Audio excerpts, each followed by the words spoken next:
everybody, I'm here today to talk to you about 5 job interview mistakes to avoid at all costs. These are mistakes that you should avoid making whenever you're going for any job interview of any type, and you should avoid them at all costs. Let's get right into the video. Mistake number 1 is not doing your research. Before you go for a job interview, you want to research a few things. You want to research the company. You want to try to research the person that will be interviewing you or the head of the company.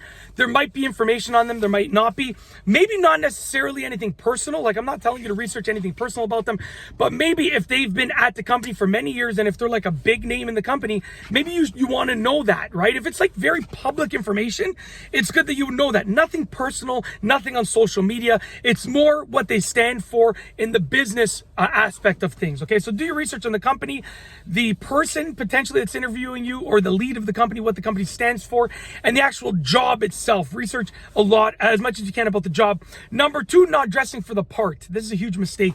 I remember I had a job a long time ago. The job was to stock shelves. I had a few jobs stocking shelves. I worked at a few grocery stores. I worked at the bank, and then I ended up working at a local hardware store. I won't go into detail, but it's a nationwide hardware store. I live in Canada, in Toronto, Ontario, and Canada. You could probably just put the pieces to the puzzle together right there. And the job was like to stock shelves, and I went in like a 3-piece suit.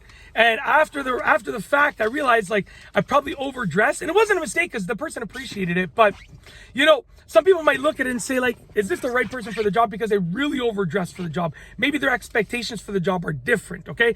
And to be honest with you, I thought that I was going to be doing more than stocking the shelves. That's why I dressed like that. And the job ended up being stocking shelves, basically stocking shelves. Like the job was like about promotional aspects. So I thought it was more about marketing the products, but in reality, it was stocking the shelves of the stuff that was on sale. So my expectations were different for the job. Luckily, I was happy to have a job. So I was just happy to have that job. But maybe if you overdress for the part, the person might think that your expectations are off. And if you underdress, they might think like they don't want you there. Okay. Number 3, rambling on. Avoid rambling on. I'm in the 3rd point of this video. We're only 2.5 minutes into the video.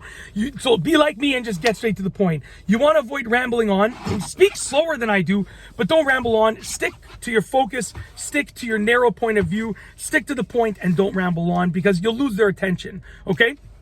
Number 4, not using body language with your answers. If you're speaking and you're trying to emphasize something, you can use your hands, you can use your facial emotions to show what you mean, like this. Be very expressional with your answers. And if you don't use body language, they're probably going to get bored. So use a few hand gestures here and there. When you use a hand gesture, then bring it back to home like that. Don't just keep waving your hands everywhere. Use your hand gesture, then come back home like that, and use your facial expressions as well.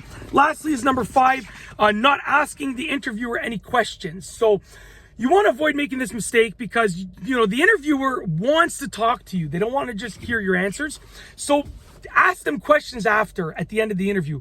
It can be the most simplistic question, but ask them questions. It will make you more memorable as a job candidate, okay? So please ask them questions at the end, 1 or 2 questions at least.